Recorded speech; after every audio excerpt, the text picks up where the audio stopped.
Welcome to Ted Investigates. We're going to be doing some updates on the Nancy Guthrie case. Just waiting for a few people to hop on here.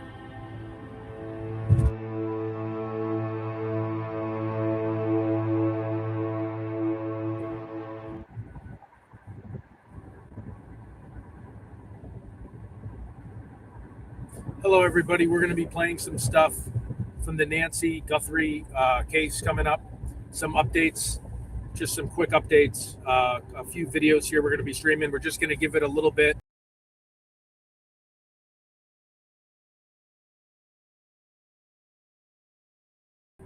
We're just going to give it a little bit for everybody to hop on here. I'm going to get stationary here in a minute. We have some new stuff on what happened last today, and sorry about missing the stream earlier this morning, but just bear with me, and we're waiting for a few more people to join, and we'll be starting playing stuff. Thank you.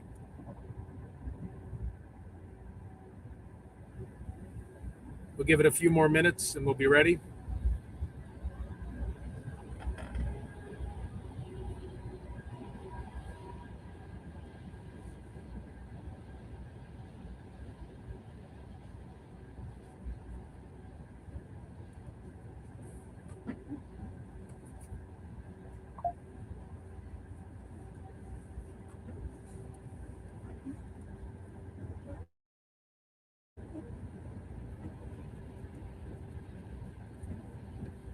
We'll almost jump on board. 2 miles, Thanks, everyone. Onto 11th Street toward US 52 North.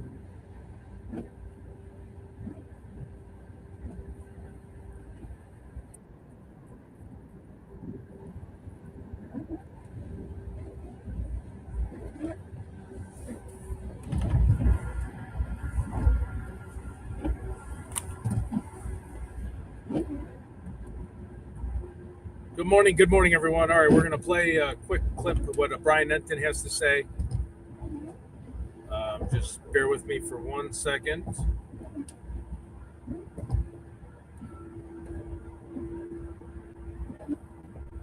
We're just getting logged on, waiting for a few more people. Hope you guys had a good morning so far.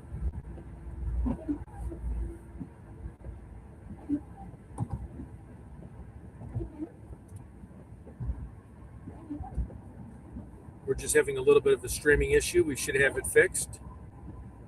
Oh, yeah, it's actually the afternoon. Yeah, you're right. Oh, my God.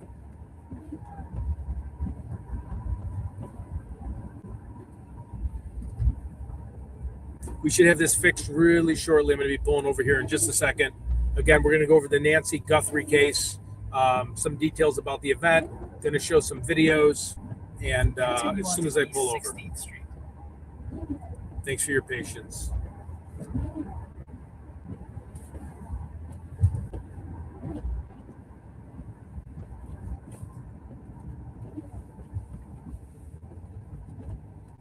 In half a mile, turn left onto Sycamore Street.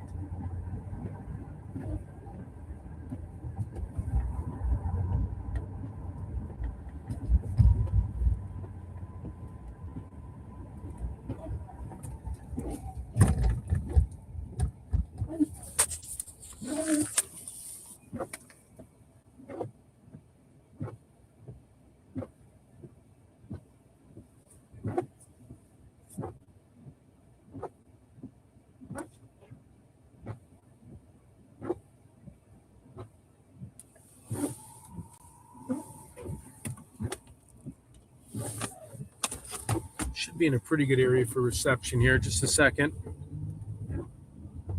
Sorry, just a reception. Hold on.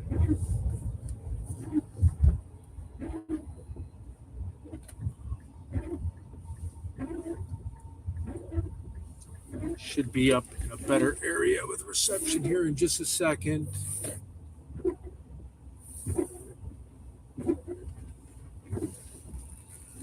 Proceed to the route.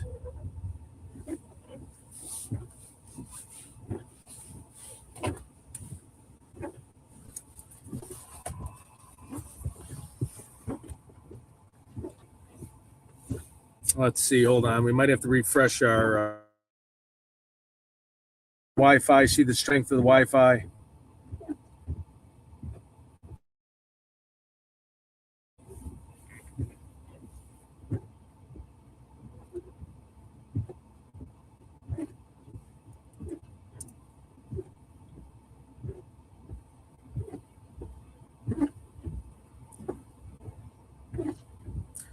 Just checking out the strength of the Wi-Fi.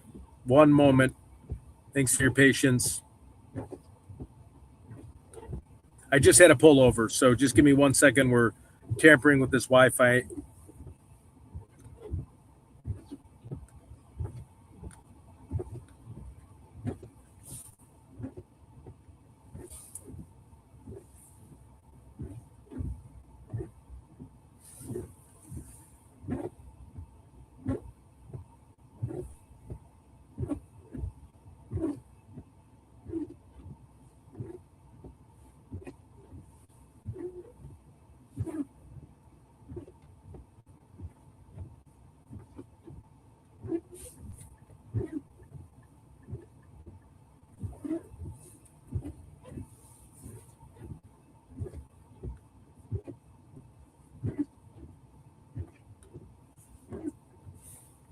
Okay, bear with me. I might have to actually, let's see, hopefully we can get, it's still loading. I'm going to move for a second, everyone. Just give me a second.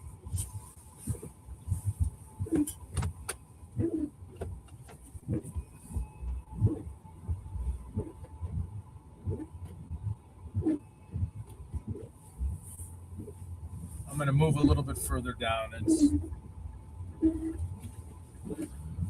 So just give me 1 second.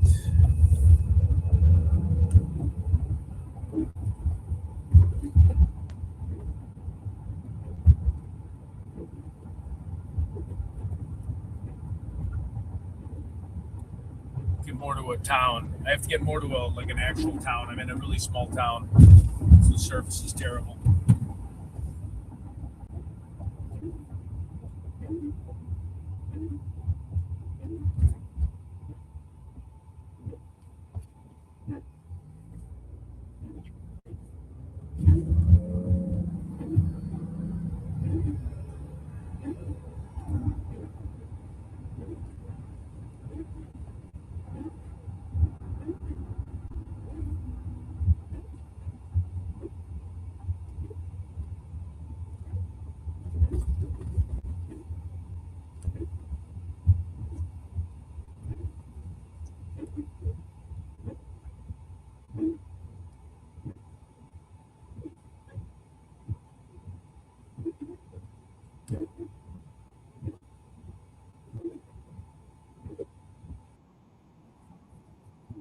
Really appreciate it.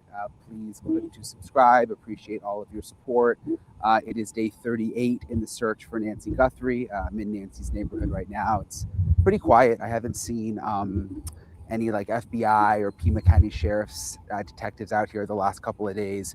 I'm continuing to follow up on what I brought you guys yesterday, the neighbor who had two really interesting things to say. First of all, the suspicious person that she reported seeing back sometime around January 11th. And then also what happened to her sister, which is what's really got me just like kind of been thinking like nonstop about the FBI coming to her sister's house. And then she didn't really think they were FBI. And then the detectives told her that they were not FBI and did a whole investigation, but then later told them they were FBI.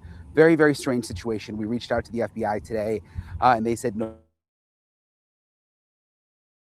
But I wanted to talk to retired FBI agent and my friend Maureen O'Connell about these latest developments to see what she thinks, just because, again, I found them to be so bizarre. I'm joined now by Maureen O'Connell, retired FBI special agent. It's nice to see you, Maureen. Always good to see you, Brian. How are you today? I'm good. How are you? Good. Are you good. feeling better? I am feeling better. Yeah, I'm coming back to life. I was just telling someone I've never had one of those IVs before where they come and they give you an IV. Helps quite a bit. Yeah, I think it did. A couple of things I want to ask you about, Maureen, with the neighbor who I interviewed. She had a couple of really interesting points. First, she told the story about her sister who lives down the street, also in the neighborhood, and that the FBI, who she thought was the FBI, showed up at her house, and then she was concerned that they weren't really the FBI. Come to find out later, she found out that they were the FBI. Let me play you this.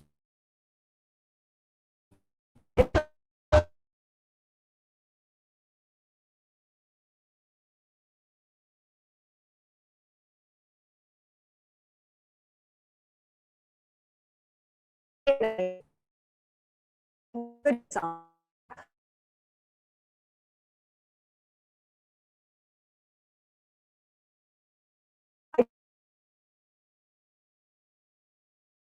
it was raining and it was cold. And so they went in. I think the male did not take his hoodie off. The female did. They wanted to know if she had a pacemaker, and they wanted to look into her garage. And so she was like, okay. I mean, she was alone and was like, sure, of course, you're the FBI. Apparently on her hoodie was just a little FBI emblem up here.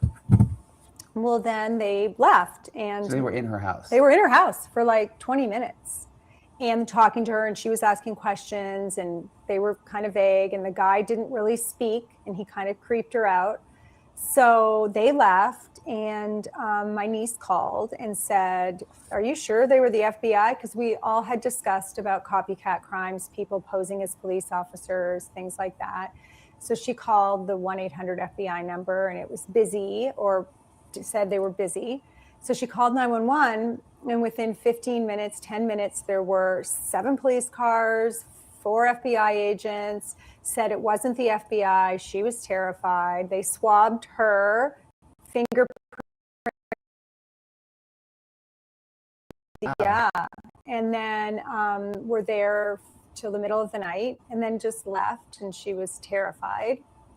So the next day at about 3 o'clock in the afternoon, she got a call from the large group of FBI agents that were there and said, oh yeah, by the way, that woman was an FBI agent. We don't really know who the guy was, but she was, so you're fine. And she was like, no, I'm not fine. I'd like to know exactly what's her name. Tell me more about it. They were in my home. And it's So why would they have swabbed her and been fingerprints in the whole house? Because I think in the beginning, the two entities weren't talking to each other properly. I think the FBI and the sheriff's department were not communicating. So what do you make of this, Maureen?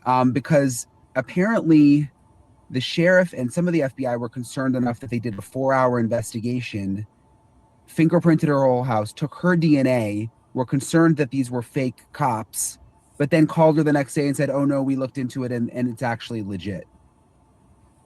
Well, it was interesting to say the least, but initially when we go to the door, we always show our credentials, and it's not like your typical badge. It's not like your typical police identification card. You're not wearing uniforms. As you said in the clip, or she said, they had just a small insignia that said FBI on her hat or whatever. And that's just the merch that we have to buy most of that out of our own pockets to wear that. So my thought is this: they were assigned an area on a map or wherever, like, hey, this block, we're going to do this block. And maybe this particular house was scheduled for the following day or something. I don't know. And they just were trying to get everything. I don't know what happened. All I do know is when we go to the door, we're trained to show our identification. And the identification is a dual placard that opens up and it says FBI on top, and on the bottom, your photo and your name. But it is something that most people have never, ever seen before. So maybe she just didn't notice it, or was listening, or it was cold out, whatever. And then she invited them in. With their jackets on and with it being cold, you're not going to really see their badge. And we have notoriously small badges, which other law enforcement entities always make fun of us for. And we always admit that we do, in fact, have badge envy, especially when you're here in LA, looking at LAPD badges, the coolest badges around. But so they went in and did what they were supposed to do. Now, you know, you have to write a report when you do stuff like that. Obviously, these guys were there for several hours, and we in the bureau, you've got 5 days to write your report. In a situation like this, they're going to say, hey, write your reports as soon as they're done. We need to get this, we need to keep everything up to speed so that we're tracking everything that's going on, because all these leads are being tracked. That it just didn't make it to the analysts and the professional support personnel that were annotating all the leads that were out and the leads that were being covered. So to, fingerprint your whole house and all that. And I didn't really understand the bit about the, I mean, maybe you can clarify the bit about the pacemaker. I don't understand what it was about. Yeah, I don't either. I was wondering what you thought about that. They were asking if she had a pacemaker. I wonder don't why. know what, unless they had some kind of an RF analyzer that can tell you how strong that signal was because they just wanted an answer quickly. But that's odd to me. I don't know what that means. We'll have to wait and see what that means. Yeah, and I'm trying to talk to her a little more today to get some more info. But just the fact that they came, so she calls 911 because, so basically she calls her sister and I think another family member after these two FBI agents leave, and she's like, there was just Daughter. something weird. There was just something weird about I don't know, especially the guy weirded her out, and she's so, and it was her sister who said, you know, you should just call the police if you think there's something weird. So she Right. calls 911. And then they respond, and she said with 7 deputies plus more FBI, and she said 4 hours in the house fingerprinting and they said, we don't know who these people were who were in your house. Oh, so it wasn't the FBI agents that were No, lifting prints. no, Gotcha. this All right, was now that makes more sense. this was in response to her saying, That makes I more think sense. these were fake cops. And then the FBI and the deputies responding and being like, yeah, we have no record of these people. They were fake cops, and we're gonna do this whole thing. They were there for 4 hours, fingerprinting everything, took her DNA, left that night, and she went to bed thinking, oh my God, there were fake cops in my house. All right, Freaks so out. they Yeah. took her DNA because they were gonna they were looking for the DNA of the two people they thought were possible offenders. This happened, you know, it's not uncommon. Well, let for me people let me finish because I want to make sure you Okay. know. So then Okay. leave at night, and she goes to bed freaked out. I let fake cops in my house. And this is right after Nancy Guthrie disappeared. You know, they're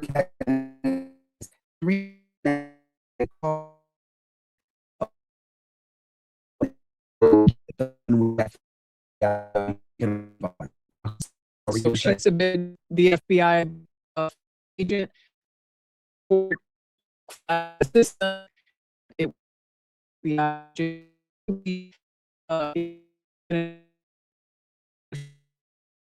swore. I don't know why.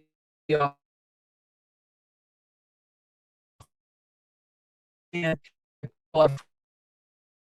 came sort of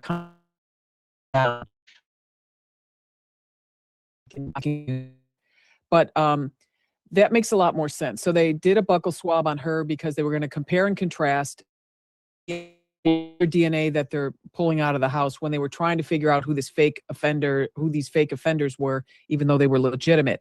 Now, if you consider it, as I said, it's not uncommon for people to come upon anybody, and I mean, it's happened a number of times where fake law enforcement or fake even firefighters show up on scene. Like if you look at, if you recall back to the Palisades fire, there was that fake fireman going around who was trying to get into houses and, you know, to rob them. So, and he came to one of my friend's house, and I briefed them extensively on what to look for, what to be aware of, and they said they could tell that he wasn't a real firefighter because of a number of things that I had told them. So that's scary, but it was a good idea, and it was a very good move to call the police and say, this is what happened. I'm frightened. What should I do? If they spoke to someone in the command post, obviously even that night, it would have been the same result, because the female FBI probably didn't even have time to write her report, let alone submit it by that night, you know? So it happened the next day. Not great, but in a very fluid situation like this, where when I tell you things are flying around. Information, personnel, new directives, pausing old directives. I mean, it's you know, whenever you look at any after action report for any significant event, you always see comms, or communications, but we call them comms. You always see comms as one of the number one findings of where we have issues. And this is just another example. But what a waste of time. I mean, again, you know, this was still when things were very active. To have all those people go to her house, have to spend 4 hours, which is what she said, fingerprinting and doing all that investigating. There was no way for them to just figure out that it was real FBI sooner. The only thing I can think of is that those two individuals, the FBI personnel, were assigned a block or an area, and they decided to deviate from that slightly, maybe right around the corner. Maybe they were assigned to the very next block and thought, we may as well just hit this house. We're right here and just see what they know. And, you know, I know. Do you think it But, goes you know, back to the miscommunication, or not the miscommunication, but the lack of communication between, remember in the beginning, there was some real beef between the FBI and the sheriff's office, and the it sheriff, goes more, I would say it goes more toward any big investigation. I mean, it sounds like, oh, this is outrageous and everything. But if you took 100 regular citizens and gave them all very clear directions, you would be blown away with how everyone goes in opposite directions and they're stepping over each other. So, you know, if this is the only thing that went wrong at the beginning of something this large, I have no problem with it. Is it a waste of time? Yeah, maybe. Probably. Could they have been doing other things? Yes. But we have to, you know, we have to go through the machinations of whatever needs to be done, and we need to do it quickly. And, you know, it's not the greatest outcome. But I'm not surprised, because whenever you're involved in anything big like this, all kinds of stuff always happens. We've had massive, like, plane crashes where someone in the press came out and said, I saw 10 passports of people that were killed in this plane crash, and their families don't even know about it yet because the FBI has come out and said no families have been notified yet. And so I was the one handling all the identification for these people. And I'll tell you what, man, about 4 or 5 big bosses were jumping down my throat. And I said, no one saw those passports. And they were like, yeah, but everyone's saying it and it's being reported all over. No one saw them. Let me show you what I did with them, what my system was, what my protocol is. So you always in these situations have a whole bunch of, like I said, you got stuff flying, good stuff, bad stuff, you know, confusing stuff. You're lucky if you can keep it down. And if you can contain it, that's even better. Just get her done, you know, keep moving forward. yeah, I wonder for those couple of hours where they thought that these were maybe fake cops. Exactly. They must have really thought that was crazy. I mean, because that could have connected back to the whole Nancy Guthrie. I mean, that must have been an interesting couple of hours there. Yeah, that was a big pucker factor moment for the investigation, for sure. A pucker That's why factor. they sent 7, and that's exactly, you got to hit a situation like that hard. So it's unfortunate that, you know, the comms were bad. The whatever was set up wasn't set up solid enough. Maybe, you know, maybe this is one of the first times these people have ever been on a great big fluid situation with other entities involved. And if that's the case, you know, they learned a very valuable lesson. I think everyone's going to learn from this one. This will be part of the after action that they'll probably teach you to Quantico for a little bit.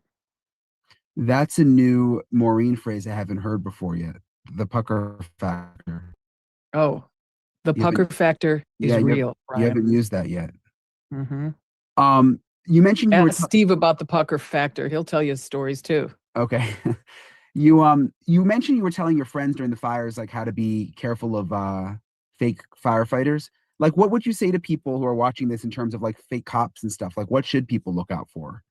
Well, I'm not gonna go into everything because the bad guys are gonna learn from it. So what I would say is someone should either be obviously identifiable and or show their identification. So FBI agents don't have uniforms per se. We do wear our raid jackets and we do have our credentials. So an FBI agent will be happy to show them to you if, you know, if your interaction would deem so. So for example, you can't just walk up to someone and say, "Oh, show me your ID. Are you an FBI?" No, we don't have to do that. I mean, I wouldn't. But if I'm at your door and you ask, and I'm asking for information and you want to see my credentials, absolutely. Can you take them out of their hand and Xerox them? No, you can't. And I had someone try to do that for me once. Really? I mean, yeah, I just held them up and this lunatic just tried to grab them out of my hands. And I'll tell you, it was about on. I mean, what was like, what was the situation? It was just one of those people, kind of like a one of those people that you see on those police car stops where they're like, I'm traveling, I'm a, I'm a, what do they call sovereign citizen. As for my identification, I flipped open my my credentials to show them, and this is when I was a young agent, and someone she had her hands on them, was trying to rip them out of my hands, and said she was going to Xerox them. She didn't Xerox them. Let's just put it that way. Yeah, I guess the other thing you could always do, I've always heard, is like you can call the police before you let someone in your house, right? Like if you're nervous, like if the cops show up at your house and say, you could call 911 and say, hey, there's some cops outside my house. Are they real? I mean, okay, yeah, you can clog up 911, but if it's a police officer in uniform and a squad car is in front of your house, don't waste 911's time. Right. Answer the questions. I guess I meant if it wasn't a squad, kind of like this situation. She said it was hard to see the emblem and that kind of a thing. Okay, then I will tell you that I would be absolutely gobsmacked if they did not show her the credentials, at least one of them. That's our protocol. That's what we do. It's not something that people see often, so it's something she might easily forget, especially if, as her sister said, she's very nervous to begin with. She was frightened out of her mind. Who wouldn't be on a night like that?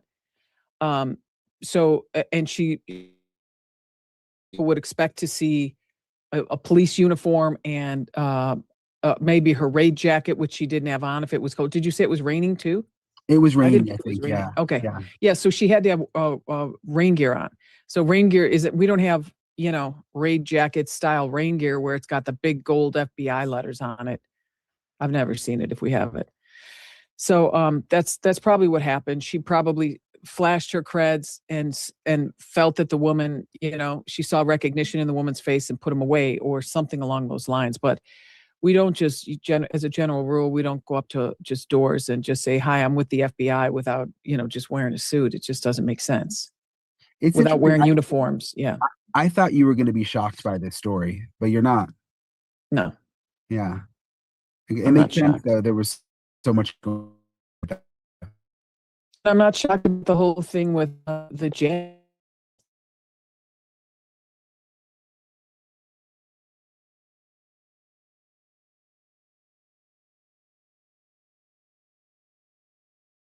He was just not sophisticated enough, in my opinion, to be using jammers unless he's working with someone who's a lot smarter than he is. Yeah, and Jim Clemente said that when we were on the other night, I hadn't thought of it. It could have been a police scanner, that little end. I was thinking maybe walkie-talkie, but yeah, I guess but police scanners, he didn't have something in his ear unless he had it under his hat. But you kind of see the when you have it's got that curly Q wire. Yeah. You would have seen an impression in one side or the other. One would think, Yeah. maybe not. Like but, this kind of thing. Yeah, That's like what I exactly. use Thank for my you. TV thing. Yeah, yeah. So you could have one of those in there, and it should be hardwired into your. I mean, I guess you could Bluetooth it, but police scanners are very loud, and you yourself said that it's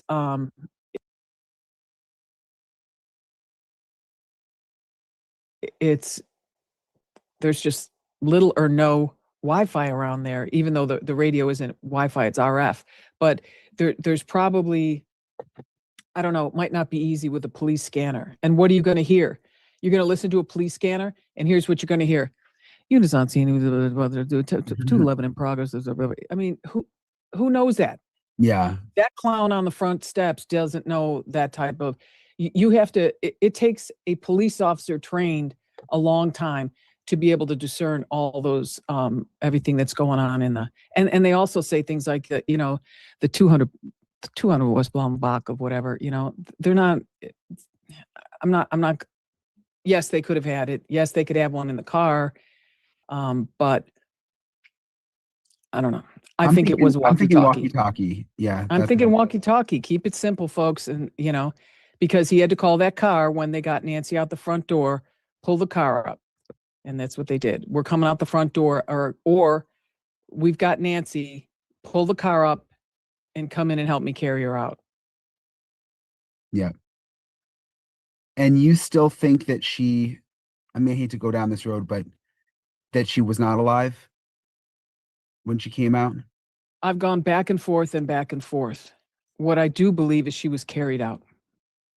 I don't believe she walked out. I believe she was carried out by two people. And I say that because of the droplets, the blood droplets, the fact that there's no void, the fact that there's no footprints. It's almost like two guys carried her and her head tilted in some way, shape, or form, and it just came out right there. Maybe she coughed a little bit or something, because it does look like that one large circle has some aspiration in there. So that's what I think. Do I know if she was alive or deceased when they took her out of the house? Obviously, I do not know that. But the aspiration in and of itself will tell me that she was probably alive, could have been unconscious, but alive when she left. Because if she wasn't unconscious, if she was conscious, she'd have duct tape on her mouth or something along those lines. Probably, you know? Gosh, I hate that visual. And the circle was round. If it were, you know, if she had duct tape on and the blood was coming out of her nose, it would have a different shape, probably, in my opinion. Do I think she's alive now? I just could almost burst into tears because I was so hopeful for so long, but I think too much time has passed now. Yeah. And I'm so sad about it. Yeah. You almost think that the family, even when you hear from Savannah now, I think everybody's kind of coming to terms with that, Right. You know? And I hope no one pressures them. This is totally off topic and a total sidebar, but everyone's like, oh, what are they going to do with the house? And people are probably asking them, what are they going to, don't do anything with the house. I mean, my dad died when I was the same age as Savannah when her dad died. My mom we never changed the house. We left it the same. But my point is, our mom was like our mom and our dad. And I'm sure that Nancy was like their mom and dad because she had to play both roles all these years.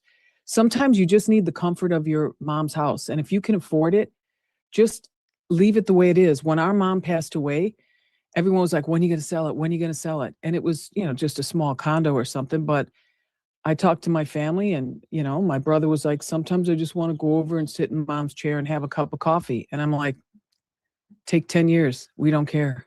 And we just left it the way it was so we could go. And when I would go in town, I would stay there. And, there's a lot of comfort being around your mom's things in your mom's room. And don't be afraid to just do that. How long did you keep it like that? We kept it like that, I want to say I'm guessing about 4 years. And then we rented it out for a couple of years. And then we sold it. Yeah, I have a friend whose parents passed away, and I want to say it's been like a decade. Their house is like, it's like they never left. I mean, the clothes are still in the closet. And she'll go stay there. And I think it's just a comfort thing, It really is a comfort thing. I mean, not a lot of people can afford it, but my mom's little place was paid off. And so we just had to pay the taxes and stuff every year. And so we just chipped in and did that. And that was it. I want to ask you also about what the neighbor told me about what she saw sometime around January 11th, what she saw from her bathroom window, someone who she thought was suspicious. Let me play you what she said. So this is my window that I'm getting ready in the morning, and I saw him out there. So I couldn't make out his face. Well, he was in kind of street clothes, not shoes that you'd walk in, and he had a baseball hat really low, and he was kind of hunched over, and he was kind of looking around, and he just didn't fit. And he wasn't going terribly quickly like a normal person that's getting exercise. He was kind of going slowly, and when he walked by this street, he really took a long look at it. What do you make of this description? And I know it's kind of vague, and some people are like, oh, it's just a strange guy, whatever. But when you live in a neighborhood that's this quiet, I think, where you literally know everyone and strangers don't really come in, you really do notice things out of the ordinary. Absolutely. I agree. I believed her 100%. I would, if you talk to her again, instead of just saying, what did he look like? Just be more specific. Like, tell me about, like, did he have a big head, a little head? So go from head to toe. Could you see his hands? Did he have gloves on? But did he seem to have a big nose? Can you remember? Could you see that? Were his ears sticking out? Or, could you see his hair at all, or did he under that baseball cap, or did he have a hood on over that? But I absolutely agree with her. And there's another component besides seeing someone that looks out of place, and that is knowing something's weird with this guy. And that's what she also reported. And then ask what type of clothes. Were his clothes tight fitting? Were they loose? How was he wearing jeans or pants? And what about his shoes? Did they have any bright colored stripes on them? Did you notice the soles of the shoes? Like sometimes they're bright green or tan or caramel colored. And, what about his hands? Did he have gloves on? Were they in his pockets? That kind of thing. And just get a better description. Well, I'm sure that's what law enforcement is doing with her anyways, if they haven't already. And the fact that Or she send said, Maple after him.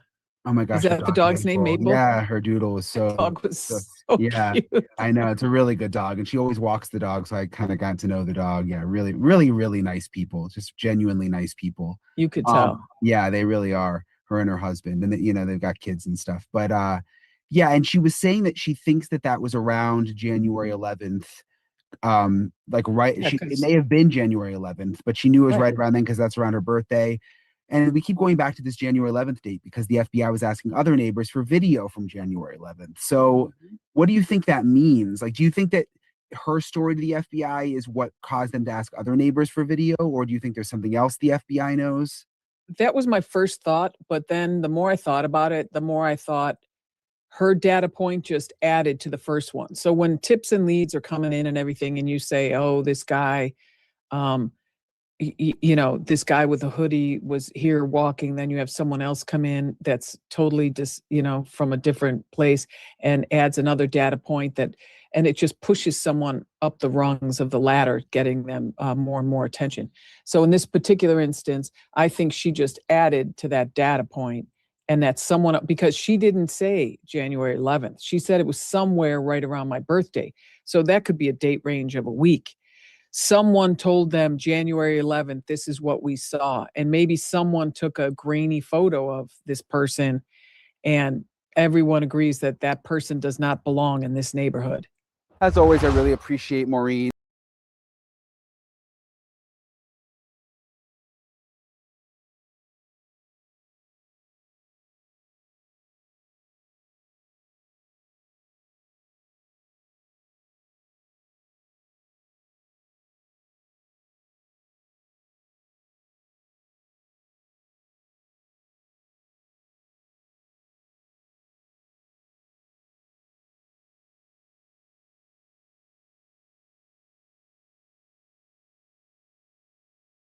If you know who she is, but today was her last day on Court TV. I tried to send out a little something just saying, I hope you can tune in to watch her opening statement where she made the official announcement. There's been a complete realignment.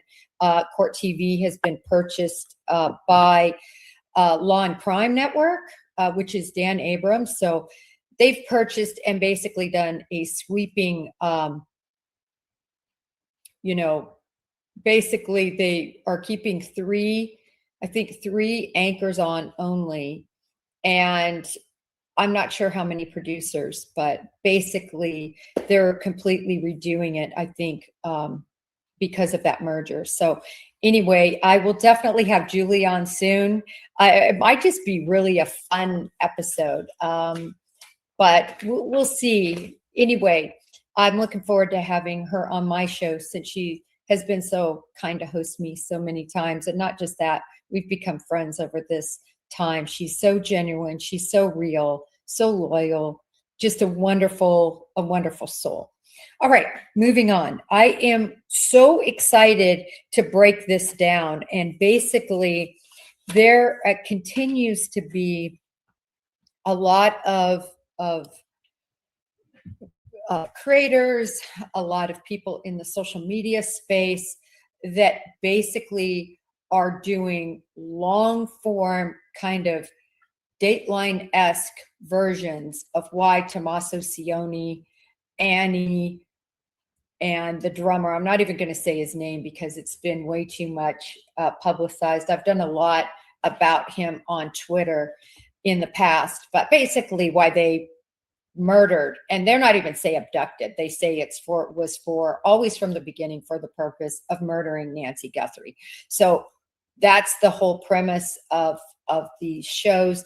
The one that I specifically looked at, it had about 500,000 people who looked at it. And this morning when I checked, it had over 700,000 people. I can't even imagine.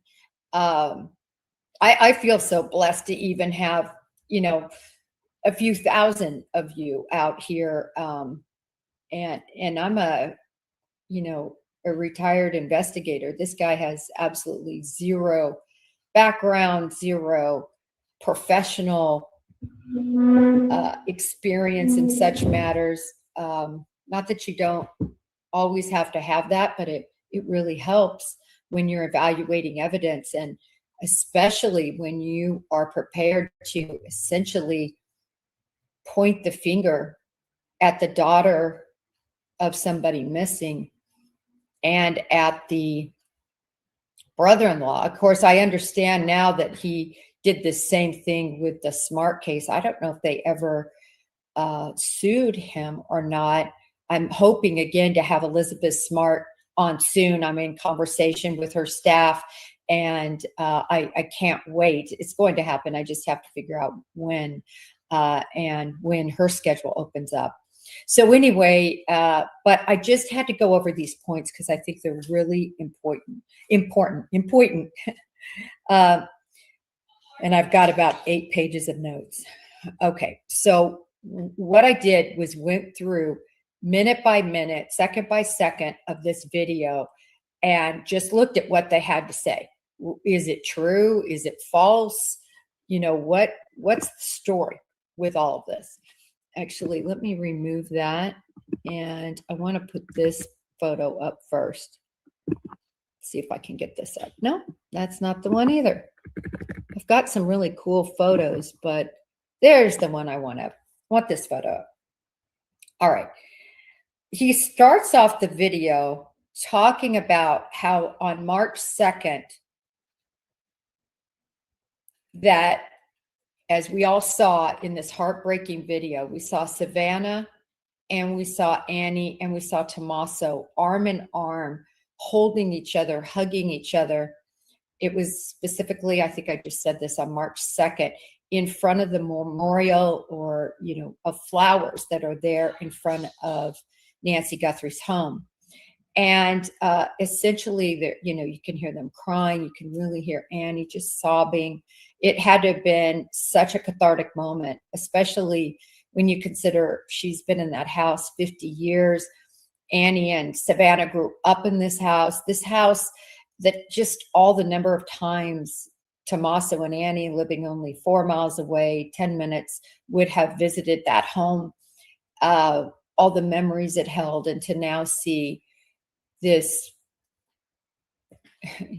basically almost like a memorial for Nancy. And so anyway, that's what I was feeling at the time. It was heart-wrenching. So Tommaso is in between the girls, Annie to his right and Savannah to the left. They're all embraced. They're all holding each other. They are all very upset. So the video that I'm referring to, where they completely indict Tommaso, Annie, and the drummer by putting together this purported evidence field, is so ridiculous. I'm going to break it down one point at a time, starting with that. So they say, this is the first time that Tommaso has been seen in public. How do they know? We have no idea. It's the first time we've seen Tommaso at the house that I know of. But to say he hasn't been in public is ridiculous. It's just that the media is focused on Nancy's house and or at times throughout all of this, Tommaso and Annie's house. But to say he's not been seen in public is absolutely just the beginning. It's the first statement made, and it's a falsehood. It's a falsehood because this person, this creator, has no idea if Tommaso's been in public, if he isn't. I mean, there were a lot of rumors that he flew to Italy. That would be public. You'd be at an airport. It's just, so he makes this huge statement. So right off the bat, statement one is false. And then, believe me, I'm going through 9 pages of the falsehoods. So number one, he has no idea whether they've been in public or not. It just serves this, it just serves him to try to say that, to make everything look nefarious. Okay, then he decides to compare the walk, which I know everybody's been doing, of Tommaso versus Porch Guy. So, you know, he talks about that, he shows, you know, that he's bent over, how he bends over and everything like this, to try to say that this is Tommaso Cioni. But you know, throughout this video, he flounders. 1 minute it's Tommaso, 1 minute it's the drummer, 1 minute there's no way it can be Tommaso, 1 minute it could. So completely floundering throughout the video. If you watch it, which I hated to watch it because I hate to give, hate's a strong word. I don't hate anyone or anything, but I don't like to give any views of mine to somebody like this, somebody that is spreading such horrible information and untruths. But I had to do the show, because it's not only really about this account, it's about all the accounts that are flying with this. And I'm not trying to, somebody said, well, you can't tell me how to think. I'm not trying to tell anybody how to think. I'm just letting you know from an investigator's point of view, this is how I believe the facts are misrepresented in this video and don't line up with at least what we know to date. Okay. So he compares the walk. I don't see any, you know, look at how, you know, this guy crosses over his feet. He doesn't, in my opinion, bear any resemblance in terms of the stature of Tommaso Cioni, who is, I believe, at least somewhat taller, maybe 5'11" to 6 foot. You know, I was trying to compare him to Nancy Guthrie there, but he was all slouched over, you know, bending and holding his wife, Annie. So it's very difficult to see what he looks like stretched out, but his stature is so different. And then, you know, come on, this is not the same, in my view. This guy has this big, full, grayish mustache, big, burly eyebrows. This isn't him. How the eyes are inset versus the other guy. The other guy, and I know I chose a picture up close of Tommaso, but as far as I can tell, Tommaso doesn't have that eye. See how Porch Guy has an eye that fades into the nose just a bit? I don't see that with Tommaso in any of the photos. I think it's absurd to say that. In fact, you could see his eye actually goes out, and his left eye, Tommaso's eye, it kind of, that eyebrow is kind of down, and then the other eye, there's no fading in it. It looks straight ahead. Anyway, so he starts off basically saying this is Tommaso, that Porch Guy's Tommaso. That's what he tries to say. Okay. Then he completely makes this up. He says that there are 2 unknown male profiles mixed in the DNA. That is absolutely just a lie. I'm going to call that for what it is. That's a lie. We know that inside there is a DNA profile. We don't know male, we don't know female, we don't know the mixture of individuals who are not purportedly, you know, have some intersection with the house purportedly.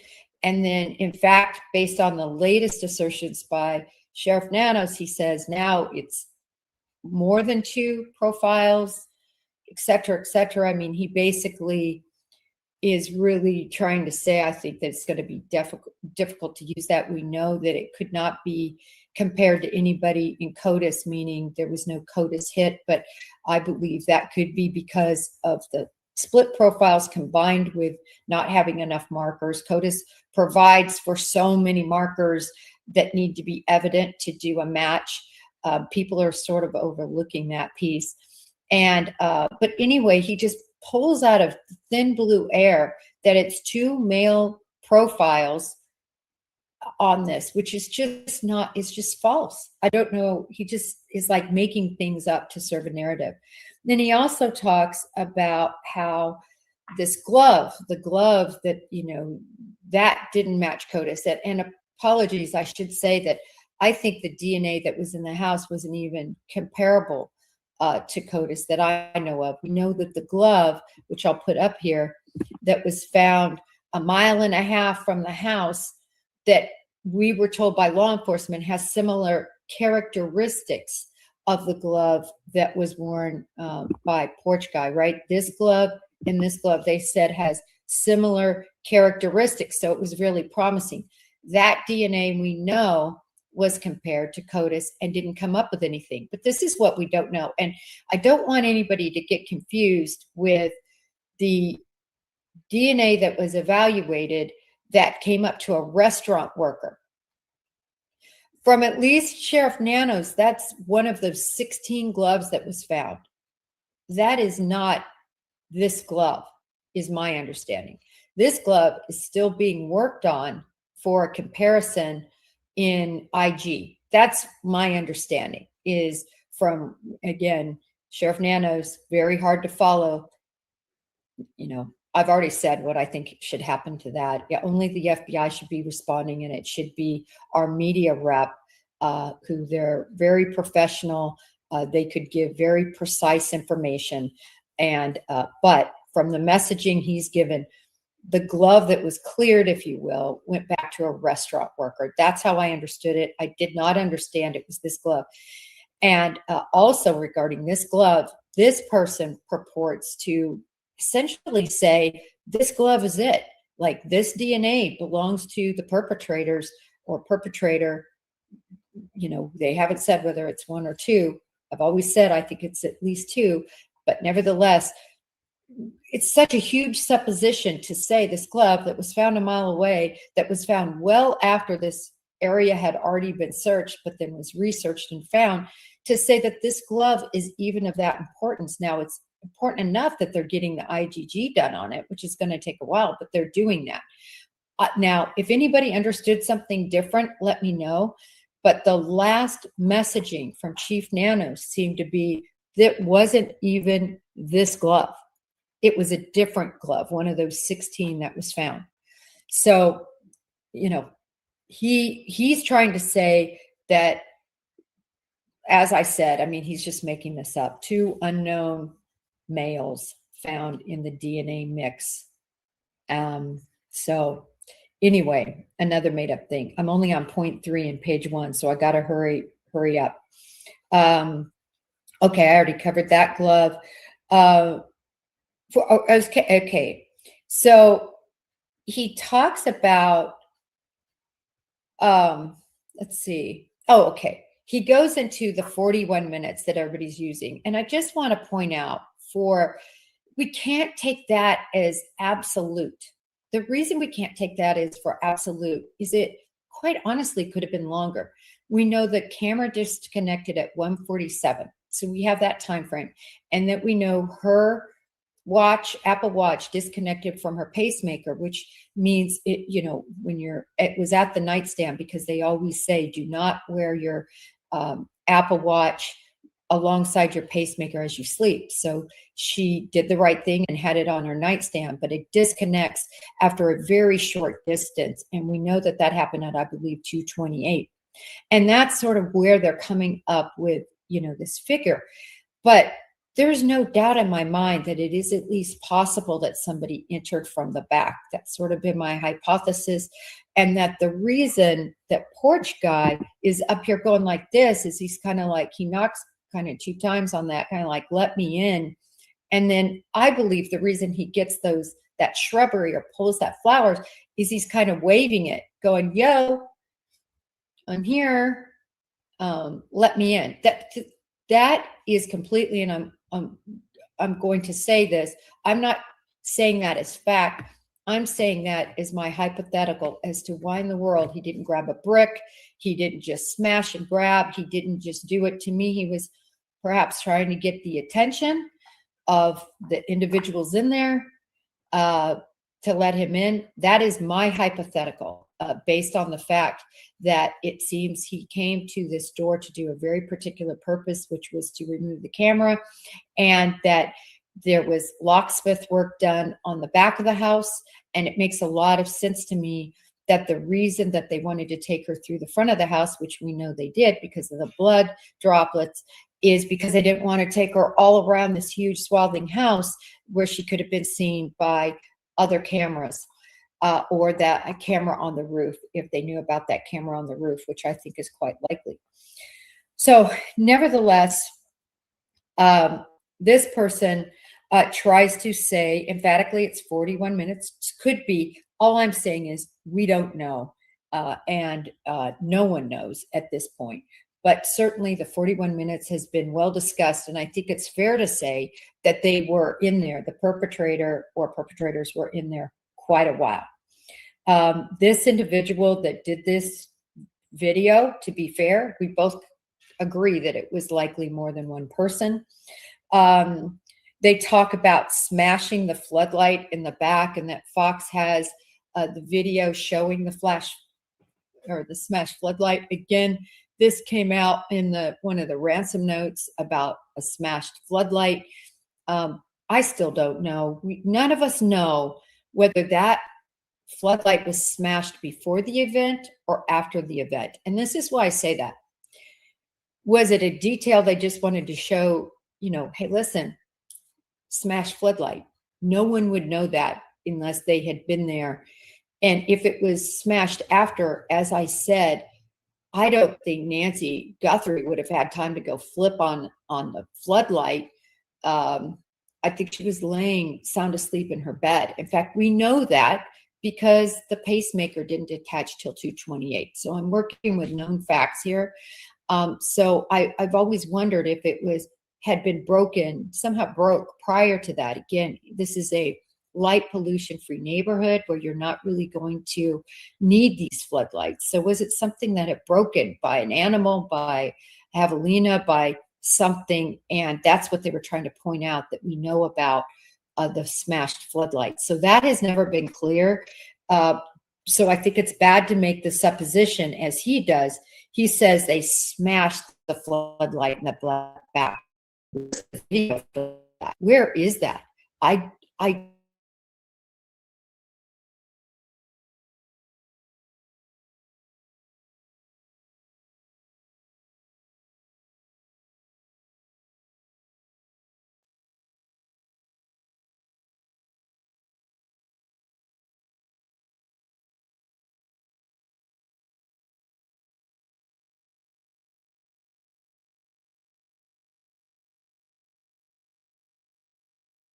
be true. And when he says these things, he says everything like it's fact. They smashed the floodlight. We don't know that to be true. So these are another reasons why no one should ever follow this particular person if you're looking for truth and facts, because they just, I've gone through 6 points. I have 9 pages like this, and I can't find any truth. So he points out January 11th as a possible date when things happen. And I think that could be true. We know that law enforcement has asked about that date. Now we know because of an interview that Brian Inton did that she mentions January 11th, where her dog barked and so on and so forth.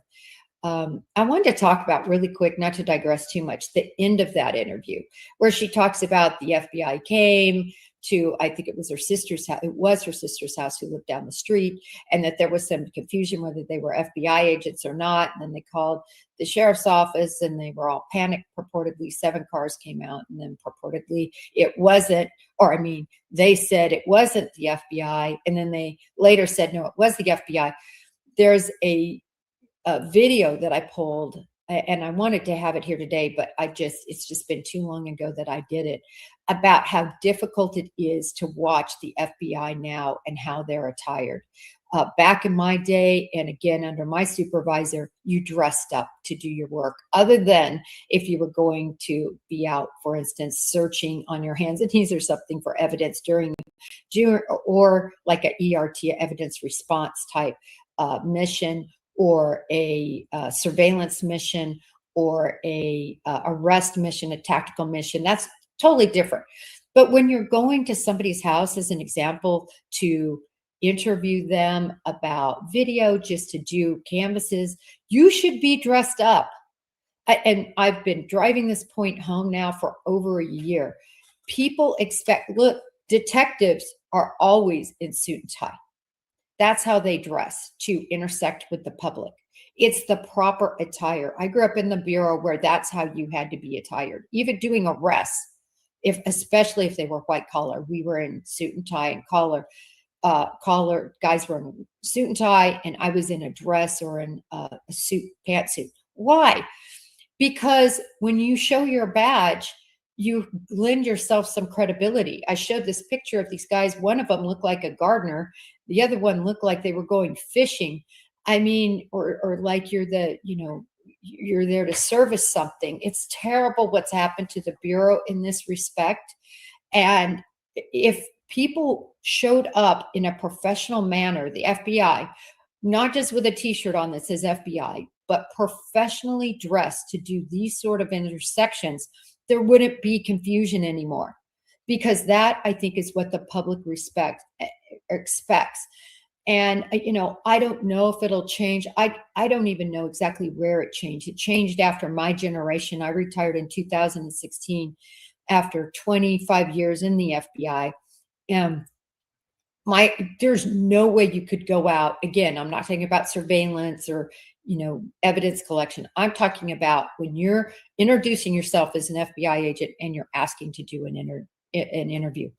As an FBI agent, if you're dressed up in suit and tie, professional, you're not going to have people wonder. What happens is people look grungy and they look confusing, and they're in these, tactical pants with gloves hanging out of their pockets. I mean, it's terrible what has happened to the FBI in this regard. And that, I think, is why there was confusion as to whether they were legitimate agents or not. Anyway, I digress, because I've got to hurry up and move along. Oh my gosh, 9:06. Okay. So let's see. Okay. Yes. So he speaks of the event that occurred on January 23rd. And I talked a lot about this before, so I don't want to beat it up. But basically, there was a film footage that came out of this vagrant. He's vaping. He's in this, it looks like you could see a parking garage. He's got two backpacks, and he's trying, he fiddles with a latch, like trying to, I don't think break in. I think he's trying to cut through. Probably easier to get from point A to point B. We don't even know if what was on the other side, if that was a house, if that was a business. We really don't know. Anyway, and a lot was made out of that for a very short period of time, because law enforcement quickly came out and said it's unrelated, which I believed it was unrelated because the timestamp was all wrong. All of that was occurring at 1 in the morning, at the exact same time, essentially, that the porch guy is on the porch disconnecting. I'm sorry, the 23rd, excuse me, apologies for the date. Video footage of what occurred the night all of this happened, excuse me, but in a completely different location that was several miles away. I believe it was 4 miles away. That has been debunked. And this account wants you to believe that that was a test run, that they were actually testing cameras, that the reason that they turned their back was because they knew the camera was there and they were doing a test to see if their face could be obscured. That literally is what this account is saying. And it is so wrong if we're to believe anything put out by law enforcement. it didn't even make sense that that was connected to this particular case, as far as I know. He did put in this different date, which I'm going to have to look into because I didn't understand.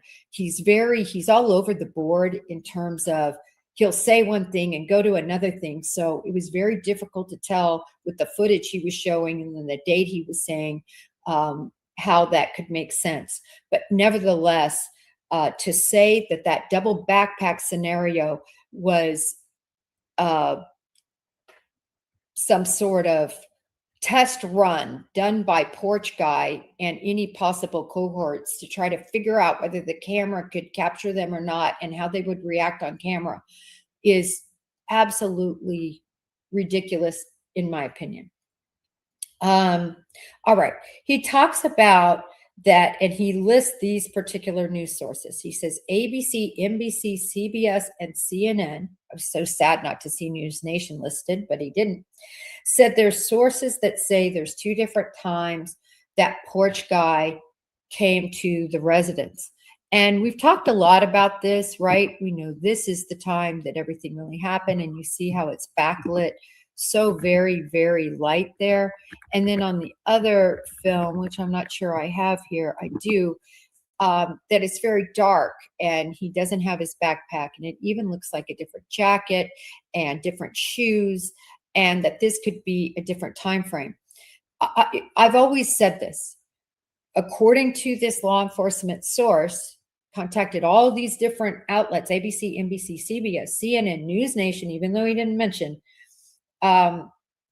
obviously there's a source that has said this. I've always said, I never blame the reporter. The reporter is doing their job, trying to seek out source information, trying to understand what they have, trying to develop. That's their job, to develop insiders. But this information nevertheless is out there, and it's obviously believed by 5 different outlets. 4 that he names, I'm naming all 5. I'm partial to News Nation. So anyway, could that be? Yes, judging by the lighting. When I spoke to a detective, homicide detective, former from Dallas, Dale, he said he thought it could be at different times based on the lighting. Again, it's back to the full moon versus the waning crescent and how that would affect the lighting and the backdrop of Porch Guy. So that's the one thing that kind of said, gosh, I can independently, without a source, kind of say, geez, that in alignment with how he's attired could seem like that. But I don't think we can just completely dispel that there is a lighting confusion possible. In other words, that lighting is based more on angle and the illumination based on how close he was to the nest, and the flashlight and all of that could have somehow illuminated that backdrop. I'm not sure I'm buying that. I'm just saying, for me personally, I'm down to 2 different days, which is what all these media outlets are reporting and what a source of some nature has obviously said. Or 2, is it the same night a different perpetrator that dressed significantly like the other perpetrator? That's a possibility. Or B, that this was, or C, I should say, this was him checking everything out, and then he goes back to the car and puts on his rigs, gets rigged out, and then goes. But based on the source information, he is saying unequivocally that is A, and that is that these are 2 different days. I'm not necessarily going to argue that point, because I think it's possible, and I think it's more on the side of possibility than the other 2 possibilities, based for me on the lighting, and then also the shoe, and even the jacket looks different to me. So based on those, it makes some sense. What never made sense to me is why Porch Guy is going to risk being caught on camera on a completely different day. How does Nanos say this? Nanos, I can tell, seems to intimate and trying to tell everybody it's not 2 different days. That's what he seems to intimate. His words are, that's entirely speculative, kind of rolls his eyes. So my whole thing, though, that irritates me from a law enforcement standpoint, just tell us if there is another day like that January 11th date important, let the public know so they can help, so they can look back on their calendar. What did I do that day? Was I in bed early? Was I in bed late? Was there anything I heard? Let the public know that that date is important, or whatever day. He also, remember, Sheriff Nando says there's no timestamps. He says it over and over again, not just once. He says there's no timestamps. So is it true that the timestamp couldn't be recovered when they did the deep dive with Google and the FBI to find this? I don't know. I don't know the answer to that question. A lot of experts say that are experts in this area say, no, they would have gotten the timestamp. I don't know. I just know that they're not showing it. If they have it, for heaven's sakes, let us know. The public is wanting to help. They need to help you. Release the photos, release the rest of the information that's so important. Tell us whether it was 1 day or 2 days. If it was another day, tell us that date and time. If it was this day, tell us what time it was. We know 1:47, it was disconnected, but what's the time of this? And what time was the video seen? Because all we see him doing is kind of tapping, getting the shrub, and then waving or putting the shrub up, possibly to obscure his face. That's what we see. Again, it doesn't make any sense to me. If you're going to have something in your hand, just put your hand over the lens. It would be much more opaque than shrubbery. Still, the only thing I can make out of it is he's trying to get the attention inside of another perpetrator that would be inside. But again, I'm going to preface that by that's a hypothesis. I'm not saying that's fact. He's saying it's fact that it's 2 days. So that's just another point where he takes something and instead of saying these are the possibilities, not the facts. And yes, I wanted to point out that absolutely all these photos you're seeing are from the FBI. I pulled them all straight off of Kash Patel's. I haven't enhanced them. I haven't done anything. Unfortunately, I don't have that capability. So I just grabbed them so that each of you could have these to see when we discuss this. Okay, I'm only on page 2. I better hurry. Let's see.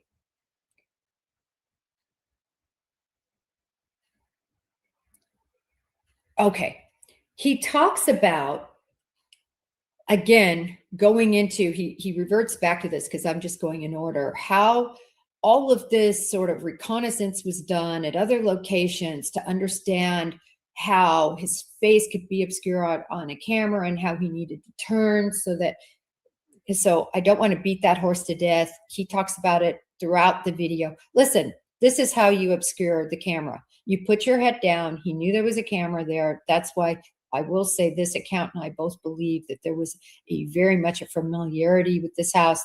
He puts his head down. That's how you obscure the camera. That's how you make sure you're not seen.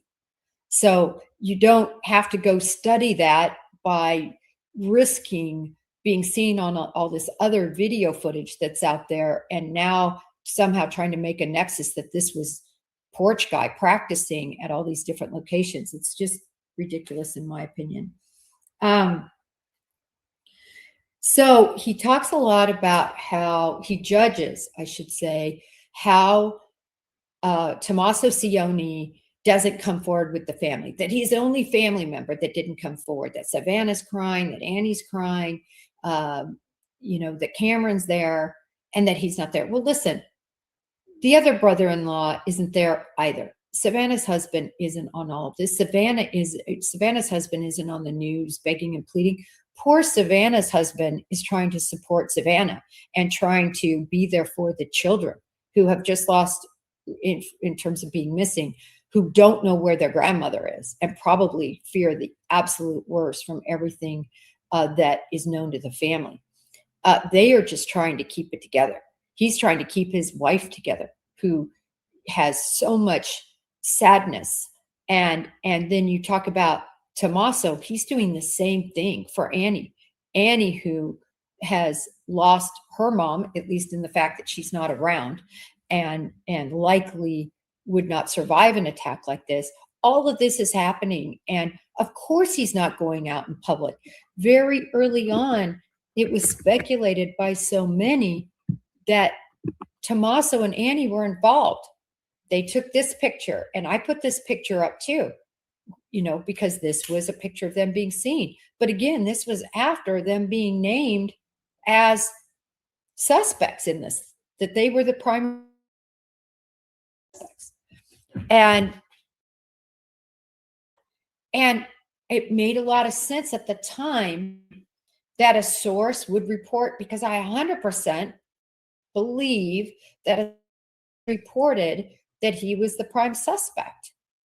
But that was at the time.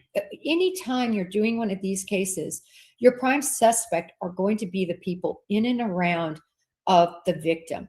And they saw her last, I'm not going to say alive, the person who saw her last alive are the perpetrator/perpetrators.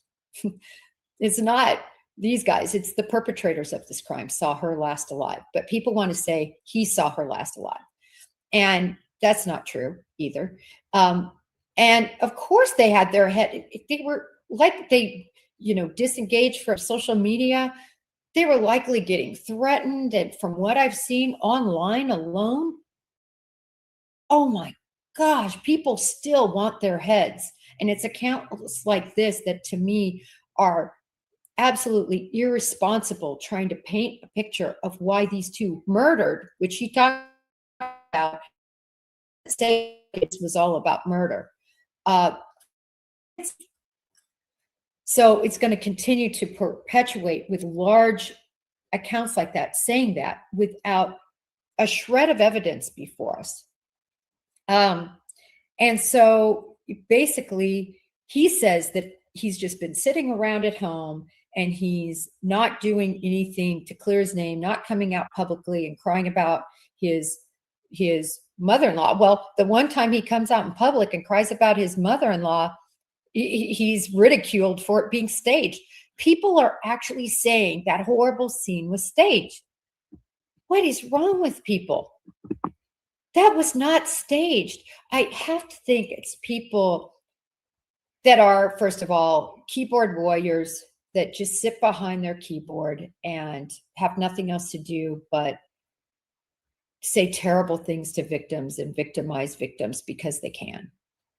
And because nobody seems to be really sticking up for them and calling any of this out. You know, they're just, everybody's fine with just letting this play out, like what happened with Dylan Mortensen in the Idaho 4 case. And the boyfriends, everybody in that case, even after they were cleared, everybody just kept pounding. They still today are going after the roommates. Today, I mean, it's just shocking to me that people would victimize people like this over and over, but basically blaming that. Then he talks a lot about the architect profile. I don't know whether he read some book on this or what, but he says, you know, in this case, we have the architect profile. That's the person who schemed and did this. And then we have the operator, right? So he says there's two people involved. We have operator, but he skips back and forth. He basically says that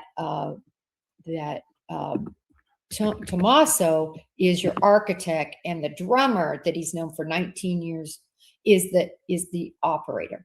I've talked a lot about this. What was there really to get out of this with Nancy dead?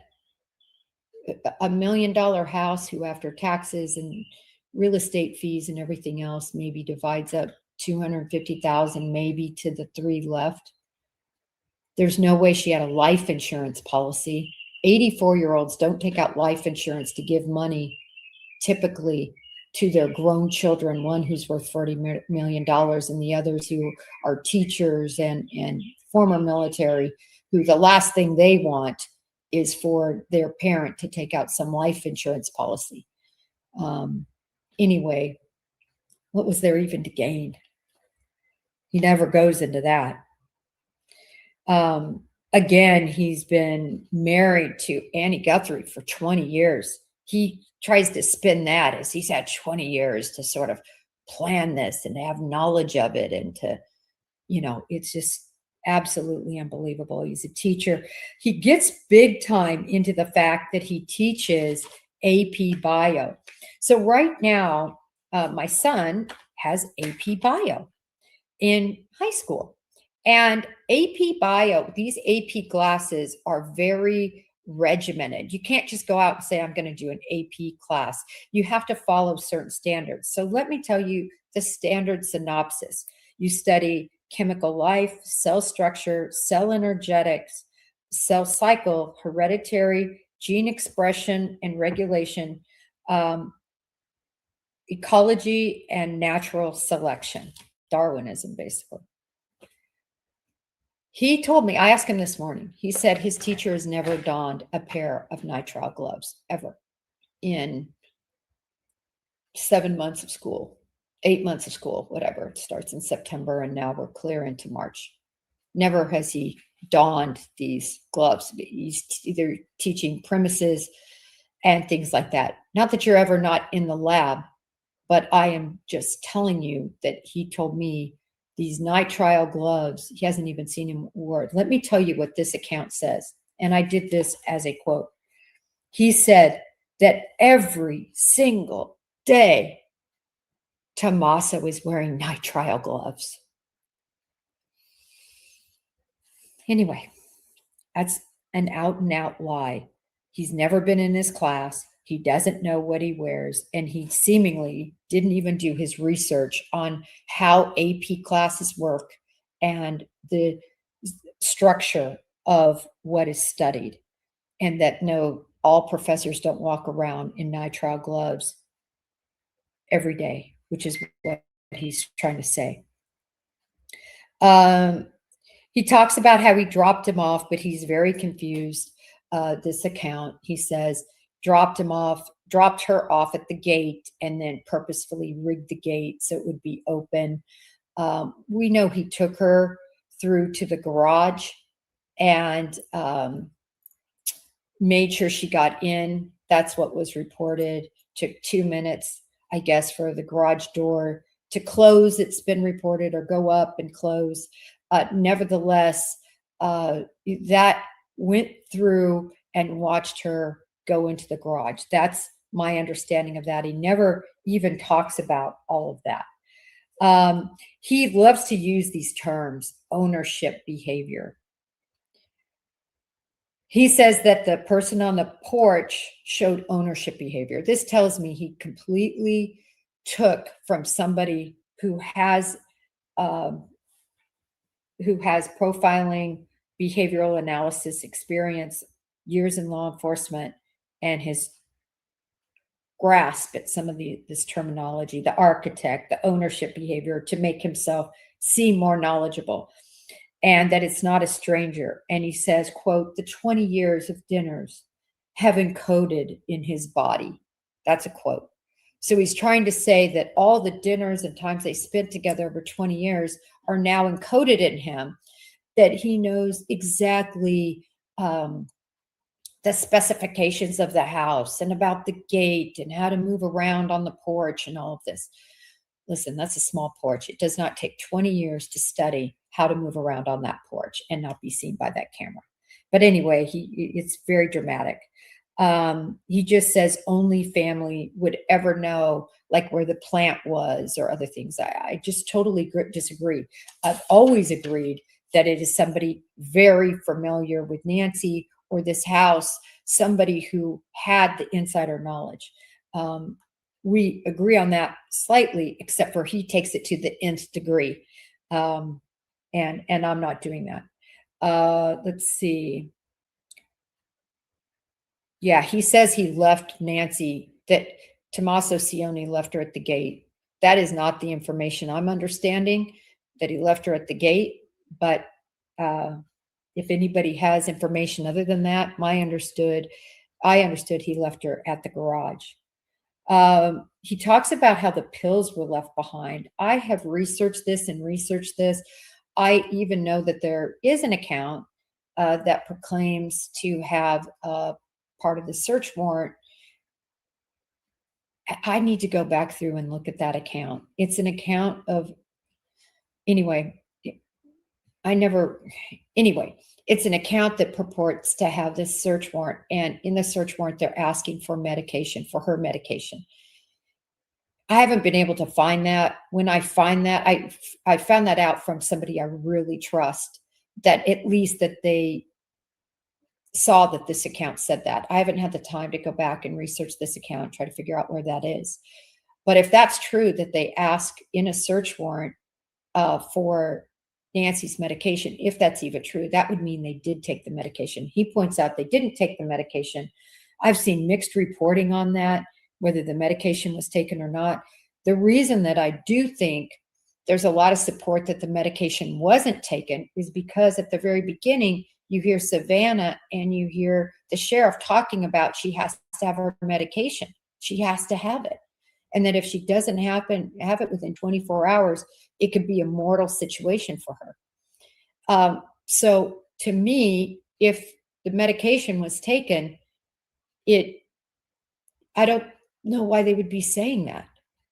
So again, I've never seen this search warrant evidence or whatever's being discussed, but I just know that a friend of mine who I trust in the true crime community mentioned that, and I've got to dig deep. But anyway, this person does believe that her medication was not taken, which, as I just mentioned, that makes some sense to me.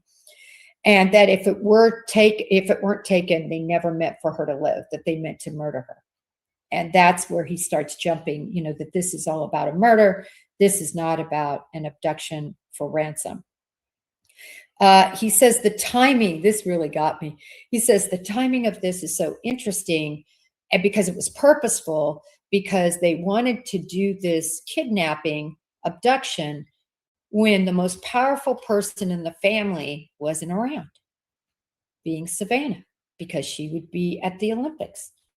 The only problem with this huge point he makes at this portion of the video is that she wasn't at the Olympics. She was there. She hadn't left. She was in the United States. So the whole point he tries to make, this was why they did it at this time, so she would be in Italy. Well, she wasn't. So I have no idea why this person tried to make that point, because they didn't say it saying anything other than they planned it so the most powerful person in the family would be in Savannah or be in Italy, be out of the country. So I don't really know where they were going with that, because that isn't even what happened. He talks a lot about how with his bio background, meaning Tommaso, he understands the transfer of surfaces. I took that as a quote. He talks a lot about he throws out all these biological terms. I mean, I was pre-med and I was like, what? But nevertheless, he throws out all of this to try to give himself some. I mean, I read you the syllabus that is required to receive AP credit, typical syllabus. Anyway, he basically is trying to say, because he's a bio teacher, he has more knowledge on how to get away with a crime like this. Well, this is my problem with that. He's not a forensic. So my son is also taking AP forensics. Well, when it comes to AP forensics, they do go into all this. In fact, my son's class is studying this case from a forensic look, which is fascinating to me. I couldn't believe it when he came home and said that. So they're really studying this case forensically. But because you are a biologist, I have a sister who's a biologist, has a master's, and actually worked in a lab that was responsible for getting semen from men and putting it into eggs that were extracted from women. She worked at a fertility doctor for like 30 years doing this. I was in her lab. It was amazing. They used to do it with pipettes, seriously, because it was so sensitive. They could literally, and then hold that into the, it was insane.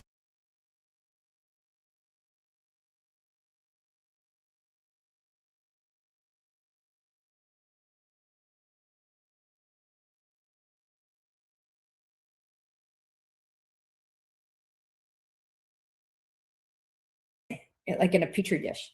Anyway, it was crazy. But they don't obviously do that now. Now they have all this was years ago, but this was years ago when she first started, obviously when she ended, which wasn't very long ago. Now they have all the, specialized equipment to do that. But that's what she did for 30 years. And so anyway, biologist doesn't make you a forensic specialist.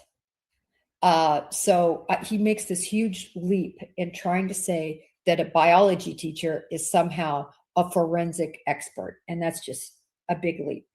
Man, I might have to have a two-parter here and do the rest tomorrow. Let's see. Oh, he talks a lot about how the sample from the glove, again, he makes this huge leap that, again, this glove sample, let me get it over here, the glove that was found on the side of the road, he makes this huge leap that this is the end all in the case. All we know is it has similar characteristics. I'm holding out a smidgen of hope that this could be connected, but just a smidgen. And again, I believe that that a different glove, that was the glove that was tested, one of the 16 other gloves, and found to be a restaurant workers. So by the way, I just have to say, restaurant workers, people who work in any area where they need their hands protected, wear these gloves. These things are as common as can be. Thus the reason they found 16 of them discarded in and around a 1.5 or 2 mile radius of her house. 16 gloves. But my understanding, and again, if somebody knows more in chat, but my understanding from the sheriff most recently is that was just another glove. That wasn't this glove. But again, that's my understanding. If I misunderstood, please let me know.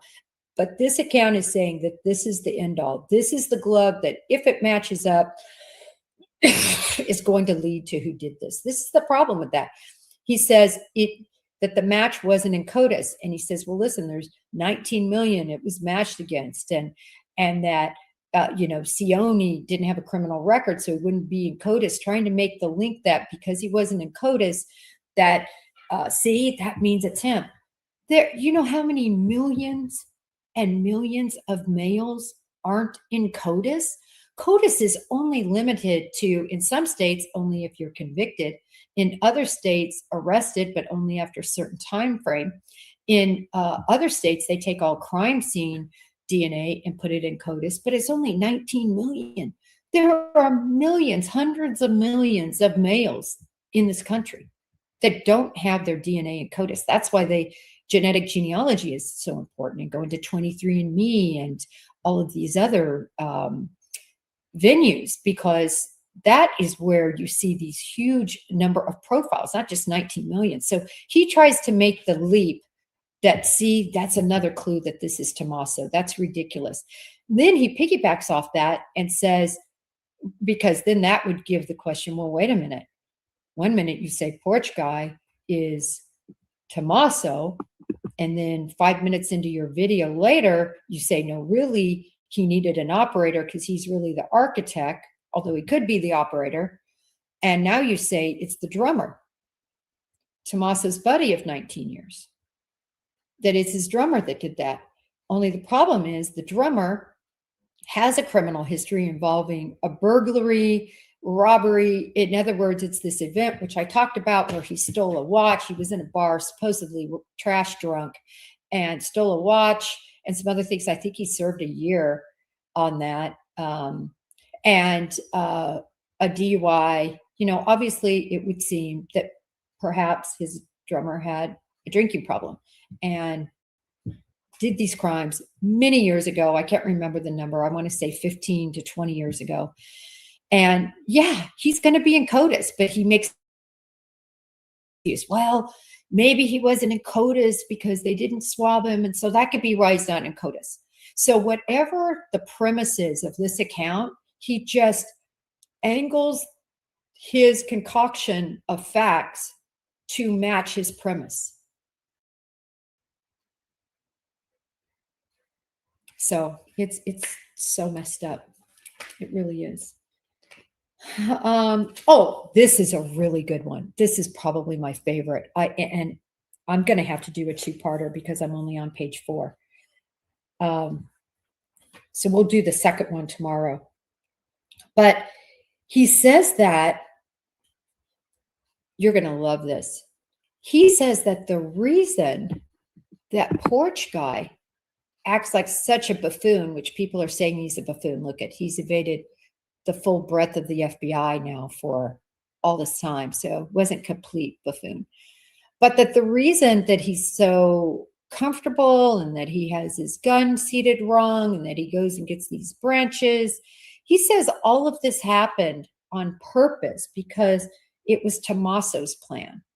That Tommaso didn't want to look like a smart, intelligent, AP bio instructor.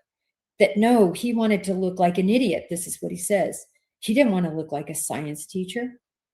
And so he purposefully outrigs himself in cheap clothes and, isn't prepared and looks sort of bumbling, that he does that on purpose.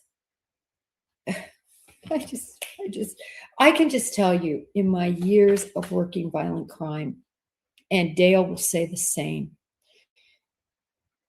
people, we talked about this like with Pulp Fiction, that crime just becomes normal. People are lazy that are criminals, and people are lazy that aren't. In other words, and I don't want to say lazy, but they seek ease with their day. If you need a gallon of milk, or if you're going to go grocery shopping, do you drive 20, 30 miles away from where you live?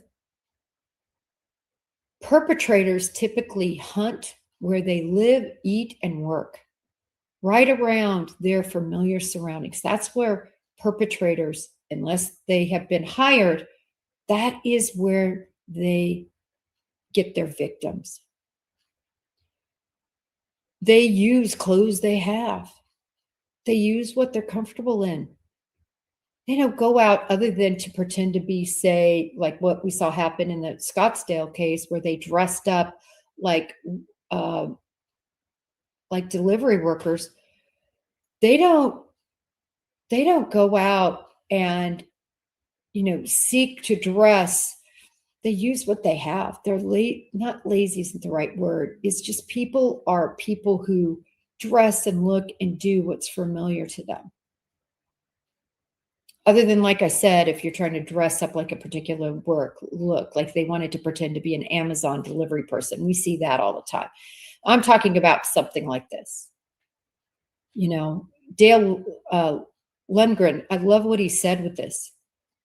He said, listen, because I said, why would he make somebody who hasn't made a lot of mistakes in terms of nothing that's stymieing him out so far, why would he have these reflector strips on?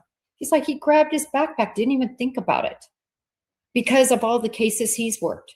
And he's absolutely 1,000% right. You grab what you have, what you're comfortable in. And so for this account to say, basically, this is all a play, and this is all a play you see before you, an act. I don't believe that for a minute. I do believe he was comfortable. I do believe he knew where that camera was. I do believe he understood that Nancy was home and understood this neighborhood and had a lot of familiarity. I do believe that, definitely. But I don't think this is an act. Power of attorney talks a lot about, let's see, he talks a lot, I've got 3 minutes. We'll go for 3 more minutes. He talks a lot about power of attorney and how he obtained power of an attorney. I don't know about you all, but my husband has my full power of attorney and I have his. And you do that a lot whenever you have children, because if something happens to the other person, oh my gosh, it's impossible. Even bank accounts, if for some reason you didn't sign the signature card, you can't get into bank accounts. You can't get into, and I'm sorry, I needed to read. Has anybody tried to renew her meds? Such a great question. I said that I would be reverting back to questions when I see them come up. Not that we know of, but I've commented that imagine if she would have been taken to Mexico. I did comment that that's where you can get medications all over the place. So we don't know that any renewals were done. We don't know about that. But I tell you, if you were in Mexico or had a connection with Mexico, you could have gotten medication there that she would need, or later, or before the fact, if you were familiar with her enough to know what she would need. But that was a great question. But back to this power of attorney. He tries to make that a big deal. I just don't understand that at all. Again, we're talking about such a small amount of inheritance that I think would be relevant. Now, it would be a big amount if it were Savannah.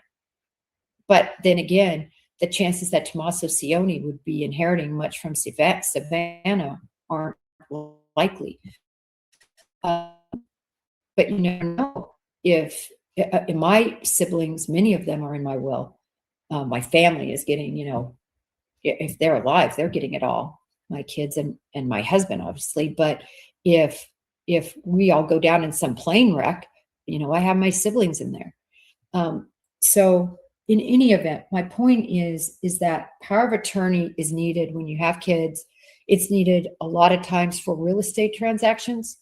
And to say that this is odd, that a couple that's been married for 20 years didn't decide to exchange power of attorneys, that's just not odd at all. And he's trying to work that into some sort of motive for this case. He talks about Ashley Banfield saying Tommaso was a prime suspect. I mean, please give Ashley a break. Ashley said that the beginning because I believe she was told that at the beginning, and she reported on it. And again, I'll just say that typically close family members are the primary people that you're looking into initially. Anyway, he has a section on that to bolster his belief that Tommaso Cioni's responsible. He talks about that law enforcement went to Annie and Tommaso's house 5 times. What he fails to mention is that their house was searched pursuant to them allowing them to search. It's when you go and you ask permission and you get that permission on a written form, it's called a consent search. Happens all the time, every day. It was interesting because initially when they were in there and they were in there at night and they were doing what they were doing, they were taking pictures, I thought, oh my gosh, they have a search warrant. They have a search warrant. That means they have probable cause. And then that really concerned me. I was like, wow, this is heading in kind of a concerning direction. And then when I found out that it was consent, they were fully cooperative. I mean, wow. And then when you look at the times they went back one time to collect the mail for them. Law enforcement does that. When somebody has left the house and in these sorts of circumstances, and you could see, I think they brought out some clothes and things. They're trying to make it all so nefarious. Remember, that was where a perpetrator could have possibly followed Tommaso when he took Nancy.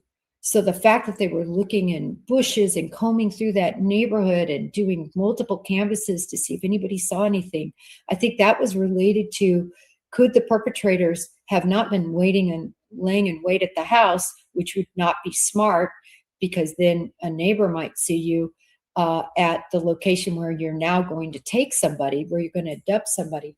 But could they have been in that neighborhood previously, or during this time frame, during this general time frame, and conducting that appropriate? Also, all the work they did at Annie and Tommaso's house, people say, well, they wouldn't have done that if they weren't guilty. Well, everybody wanted them cleared, including law enforcement. In other words, to know whether they should be cleared or not. Everybody's looking into that. They want to make sure do we have everything? So they did a thorough investigation. searches, searching the area. I guarantee their media, their social media, their texts, what phones they had, did they have any burner phones? That car they tore inside out. I'm sure they looked at the information on that vehicle to determine all the trips it made over there, and when did it go, and how long was it gone, and did it go back that night? I mean, there's an entire trip computer in that car. I'm actually working on a case right now where I'm going through, it's actually the airbag control module. They're called ACMs. Look them up. They contain a lot of information about braking and about how long you accelerate, press on the accelerate, and the percentage that you stepped on the accelerator. And there's all sorts of other information that's contained in these vehicles. So they took that car and they're doing a thorough investigation. And I personally called Pima County and personally spoke with their information office and personally asked and heard with my own ears. I said, what is the status with the vehicle? I explained who I was. And they said, we are in process of giving it back and it's going to be returned very shortly. Yes, if they had it for a long time, but the reason they have it now is they got to put it all back together because, again, they were thoroughly investigating them and then came out with a statement that they've been cleared. So, all right, I actually need to go hop on or hop off, but I'm going to